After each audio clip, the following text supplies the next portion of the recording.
নমস্কার সকলকে। তো এই সময় দাঁড়িয়ে মোহনবাগান দলে কোনো কিছুই যেন ভালো হচ্ছে না। যে যে কাজগুলো করছে সবকিছু তাদের উল্টো দিকে যাচ্ছে। তো কেন এই বিষয়টা বললাম, সেই বিষয়টাই এই ভিডিওতে ডিটেলসে আলোচনা করব। এবং সেই সঙ্গে আইএসএল থেকে হায়দ্রাবাদ এফসি নামটা কিন্তু মুছে গেল। একবারের চ্যাম্পিয়ন, একবারের রানার আপ সেই হায়দ্রাবাদ এফসিকে আর ভবিষ্যতে দেখা যাবে না আইএসএল বা ভারতীয় ফুটবলে। তো তার জায়গায় নতুন কোন দল এলো সেই বিষয়টা বিস্তারিত আলোচনা করবো এই ভিডিওতে। ইম্পর্টেন্ট টপিক হতে চলেছে, অবশ্যই তোমরা ভিডিওটা শেষ পর্যন্ত দেখতে থাকো। তো যদি প্রথমে মোহনবাগান দলকে নিয়ে কথা বলি, দেখো এএফসি চ্যাম্পিয়ন লিগ 2025 নিয়ে প্রথমত তারা খেলতে গেল না, যার ফলে এই টুর্নামেন্ট থেকে মোহনবাগানকে পুরোপুরি বের করে দেওয়া হয়েছে এবং ভবিষ্যতে ব্যান লাগতে চলেছে। এটা নতুন কিছু নয়, এটা আমরা সবাই মোটামুটি জানি। তো এখন কথা হলো, এই এতদিন পর মোহনবাগান দল গতকাল প্র্যাকটিস শুরু করেছে, কারণ সামনেই আছে আইপি শিল্ডের ম্যাচগুলো। তো সেই প্র্যাকটিস ম্যাচে দুজন তারকা প্লেয়ার এলো না, কে কে? জেসন কামিন্স এবং জেমি ম্যাকফার্ডেন। সেই এখানে বাঁশ দিয়ে চলে গেল তো অস্ট্রেলিয়ানরা, নাকি জেসন কামিন্স জেমি ম্যাকফার্ডেন এরা যেখানে ঘুরতে গিয়েছিল, ছুটি কাটাতে গিয়েছিল, সেখান থেকে নাকি ফ্লাইট মিস হয়েছে, যে কারণে নাকি তারা আসতে পারেনি এবং প্র্যাকটিসে যোগদান করতে পারেনি। ক্লাবের ক্ষমতাটা কোথায়? একটা প্লেয়ার ঘুরতে যাচ্ছে, ছুটি কাটাচ্ছে, তারপর সঠিক সময় প্র্যাকটিসে আসছে না। তাদের ফিটনেস যে খুব ভালো এমনটাও নয়, একেবারে লোয়ার কোয়ালিটি ফিটনেস এর অবস্থায় রয়েছে। তো থেকে বড় কথা কি জানো, গতকাল যে প্র্যাকটিস হলো সেই প্র্যাকটিসে একটা মোহনবাগান সমর্থক মোহনবাগান দলের প্র্যাকটিস দেখতেই চায় না।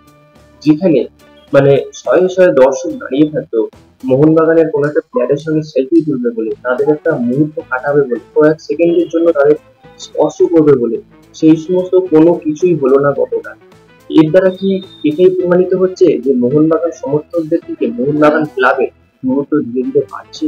কোথাও মোহনবাগান সমর্থকরা মোহনবাগানের ম্যাচকে বয়কট করতে চলেছে? আমার কিন্তু তাই মনে হচ্ছে। তো এই বিষয়ে তোমাদের কি মতামত, তোমরা অবশ্যই কমেন্টে জানিও। সামনেই আছে আইএফএ শিল্ডের ম্যাচ।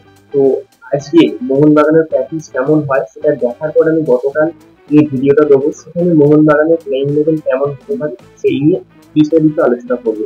কারণ এখনো পর্যন্ত যেহেতু জেসন কামিন্স এবং জুন ম্যাকফার্ডেন প্র্যাকটিসে যোগদান করেনি, তারা প্রথম একাদশে থাকবে কি থাকবে না এই নিয়ে কিন্তু কোনো নিশ্চয়তা বা কোনো গ্যারান্টি নেই সেই কারণে। তো এই গেল মোহনবাগান দলকে নিয়ে আপডেট, খারাপ আপডেট। এবার যদি হায়দ্রাবাদ এফসি কে নিয়ে কথা বলি, দেখো গত বছর ধরে শোনা যাচ্ছে যে হায়দ্রাবাদ এফসি হয়তো আর খেলবে না। তাদের ইনভেস্টর নিয়ে একটু সমস্যা হচ্ছে, তাদের টাকা পয়সার একটু সমস্যা দেখা দিয়েছে। তবে নমো নমো করে গত বছরটা হায়দ্রাবাদ এফসি খেলেছে, কিন্তু তাদের ফলাফল বা রেজাল্ট খুব একটা ভালো কিছু হয়নি। তো এই বছর এটাই শোনা যাচ্ছে যে হায়দ্রাবাদ এফসি আর খেলবে না। ভারতীয় ফুটবলে হায়দ্রাবাদ এফসি নাম পুরোপুরি মুছে গেল, যদিও এখনো পর্যন্ত অফিসিয়াল এর কোনো কনফার্মেশন আসেনি, তবে চলে আসবে। আর এই হায়দ্রাবাদ এফসির পরিবর্তে যে দলটা আসতে চলেছে সে হলো স্পোর্টিং ক্লাব দিল্লি। নতুন নামে কিন্তু আসতে চলেছে স্পোর্টিং ক্লাব দিল্লি। আগেও একটা দল ছিল আইএসএল এ খেলতো, দিল্লি ডায়নামোস এফসি বলে, তবে এইরকম নাম নয়, নাম হতে চলেছে স্পোর্টিং ক্লাব দিল্লি। ফলে কিন্তু আবার একটা নতুন দল আসতে চলেছে ভারতীয় ফুটবল সাইড। তো যাই হোক বন্ধুরা, এই ছিল আজকের আপডেট। ভিডিওটা যদি ভালো লেগে থাকে অবশ্যই লাইক এবং শেয়ার করে দিও, তোমাদের মতামত কমেন্টে জানিও। যেহেতু বাড়িতে নেই, একটু বাইরে আছি, যে কারণে ব্যাকগ্রাউন্ডে একটু পরিবর্তন আছে, হালকা নয়েজ থাকবে, একটু তোমাদের নিজেদের মধ্যে ম্যানেজ করে নিও। এবং পরবর্তীতে এরকম ছোট বড় আরো আপডেট পেতে চাইলে আমাদের চ্যানেলটাকে সাবস্ক্রাইব করে তার সাথে বেল আইকনটাকে অন করে দিও। আর যদি ফেসবুক থেকে দেখে থাকো তাহলে পেজ ফলো। তো গাইস, দেখা হচ্ছে পরবর্তী ভিডিওতে। Bye bye.